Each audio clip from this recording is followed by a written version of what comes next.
ಮೇಲ್ದಂಡೆ ಯೋಜನೆ 2007-8ರಲ್ಲಿ ನಮ್ಮದೇ ಸರ್ಕಾರ ರಾಜ್ಯ ಸರ್ಕಾರ ಇದ್ದಂಥ ಸಂದರ್ಭದಲ್ಲಿ ಪ್ರಾರಂಭ ಮಾಡಿರ್ತಕ್ಕಂಥ ಯೋಜನೆ.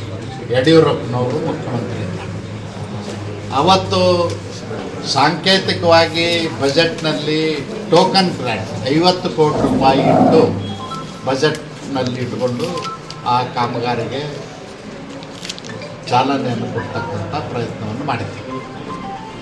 ಅದಾದ ನಂತರ ನಮ್ಮ ಸರ್ಕಾರ ಹೋಗಿ 2013ರಲ್ಲಿ ಸಿದ್ದರಾಮಯ್ಯನವ್ರ ಸರ್ಕಾರ ಬಂತು. 2018ರವರೆಗೆ 5 ವರ್ಷಗಳ ಕಾಲ ಸಿದ್ದರಾಮಯ್ಯನವರೇ ಈ ರಾಜ್ಯದ ಮುಖ್ಯಮಂತ್ರಿಗಳಾಗಿದ್ದರು. ಅನುದಾನ ಕೊಡಲಿಲ್ಲ.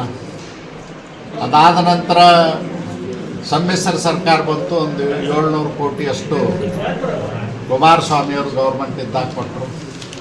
ಅದಾದ ನಂತರ ಯಡಿಯೂರಪ್ಪನವರು ಕರೋನಾ ಸಂದರ್ಭದಲ್ಲಿ ಸರ್ಕಾರ ಬಂತು. ಅಂತ ಕರೋನಾ ಸಂಕಷ್ಟದಲ್ಲಿಯೂ ಕೂಡ 1500 ಕೋಟಿ ರೂಪಾಯಿ 2000 ಬಜೆಟ್ನಲ್ಲಿ ಕೊಟ್ಟರು. ಅದಾದ ನಂತರ ಬಸವರಾಜ ಬೊಮ್ಮಾಯಿ ಅವರು ಮುಖ್ಯಮಂತ್ರಿ ಆದರು. ನಾನು ನೀರಾವರಿ ಸಚಿವ ಆದೆ. 5700 ಕೋಟಿ ಕೊಟ್ಟರು. ಒಟ್ಟು ಇದುವರೆಗೂ ಭದ್ರಾ ಮೇಲ್ದಂಡೆ ಯೋಜನೆಗೆ, ಅಪ್ಪರ್ ಭದ್ರಾ ಮೇಲ್ದಂಡೆ ಯೋಜನೆಗೆ ಖರ್ಚಾಗಿರ್ತಕ್ಕಂಥದ್ದು ಕೇವಲ 9120 ಕೋಟಿ. 9120 ಕೋಟಿ ಒಳಗೆ 7200 ಕೋಟಿ BJP ಸರ್ಕಾರ, ಯಡಿಯೂರಪ್ಪನವ್ರ ಸರ್ಕಾರ, ಬಸವರಾಜ ಬೊಮ್ಮಾಯಿಯವ್ರ ಸರ್ಕಾರ. ಅತಿ ಹೆಚ್ಚು ಕೊಟ್ಟದ್ದು ನಾನು ನೀರಾವರಿ ಮಂತ್ರಿ ಇದ್ದಾಗ 5700. ಕಾಂಗ್ರೆಸ್ನವರು ದುಡ್ಡು ಕೊಡಲೇ ಇಲ್ಲ. ಸಿದ್ದರಾಮಯ್ಯನವರು ಹಿಂದೆ 5 ವರ್ಷ ಇದ್ದರು, ಈಗ 2 ವರ್ಷ ಆಗ್ಲಿಕ್ಕೆ ಬಂತು. ಏನೂ ದುಡ್ಡು ಕೊಡ್ತಾಯಿದ್ದಾರೆ. 1000 ಕೋಟಿ ಕೊಟ್ಟಂಗೆ ಅಲ್ಲ, 23,000 ಕೋಟಿ ಬೇಕಾಗ್ತಕ್ಕಂಥ ದೊಡ್ಡ ಪ್ರಾಜೆಕ್ಟ್.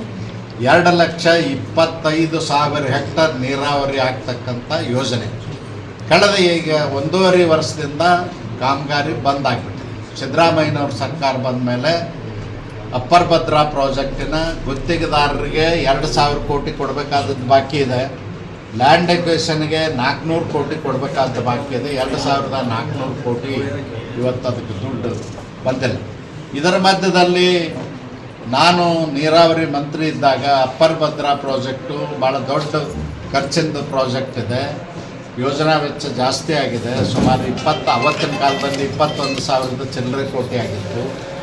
ಅದಕ್ಕಾಗಿ ಕೇಂದ್ರ ಸರ್ಕಾರದ ನೆರವನ್ನು ಪಡೆಯೋಣ ಅಂತೇಳಿ ಇದೊಂದು ರಾಷ್ಟ್ರೀಯ ಯೋಜನೆ ಆಗಬೇಕು ಅಂತೇಳಿ ಪ್ರಸ್ತಾವನೆ ತಗೊಂಡು 1.5 ವರ್ಷಗಳ ಕಾಲ ದೆಹಲಿಗೆ ಓಡಾಡಿ ಬೊಮ್ಮಾಯಿ ಅವ್ರನ್ನೂ 3 ಸಾರಿ ಕರ್ಕೊಂಡೋಗಿ ಮುಖ್ಯಮಂತ್ರಿಗಳನ್ನ ಪ್ರಯತ್ನ ಮಾಡಿದಾಗ ಕೇಂದ್ರ ಸರ್ಕಾರ 5,300 ಕೋಟಿ ರೂಪಾಯಿ ಬಜೆಟ್ನಲ್ಲಿ ಘೋಷಣೆ ಮಾಡಿತ್ತು ಕಳೆದ ವರ್ಷ. ಆ ದುಡ್ಡು ಬಿಡುಗಡೆ ಆಗಿಲ್ಲ. ಅದನ್ನು ಬಿಡುಗಡೆ ಮಾಡಲಿಕ್ಕೆ ಒಂದು ಸಮಸ್ಯೆ ಇದೆ.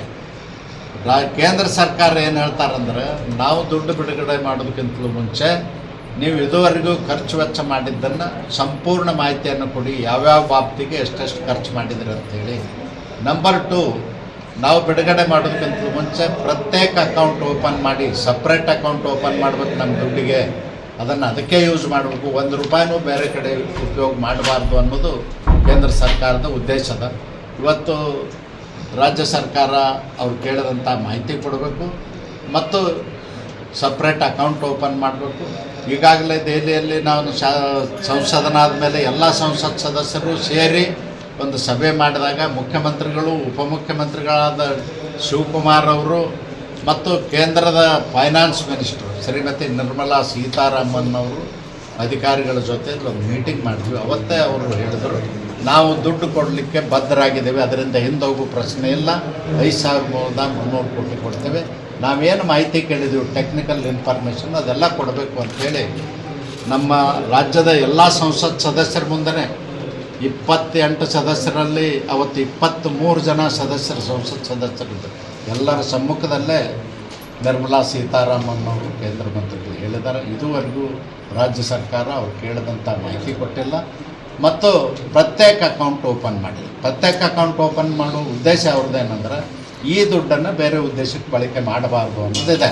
ಅದಕ್ಕೆ ನಾವು ಮತ್ತೆ ಈಗ ನೀರಾವರಿ ಮಂತ್ರಿಗಳಾಗಿರ್ತಕ್ಕಂಥ CR ಪಾಟೀಲ್ರಿಗೂ ಭೇಟಿ ಮಾಡಿ ಹೇಳಿದ್ದೀವಿ. ಕೊಡ್ತೀವಿ ಅಂತಾರೆ. ಮತ್ತು ಇವರಿಗೆ ಪತ್ರ ಕೂಡ ಈಗಾಗಲೇ ಹಾಕಿದ್ದಾರೆ ರಾಜ್ಯ ಸರ್ಕಾರದ ಮಾಹಿತಿ ಬಂದ ಮೇಲೆ ದುಡ್ಡು ಬಿಡುಗಡೆ ಆಗ್ತದೆ.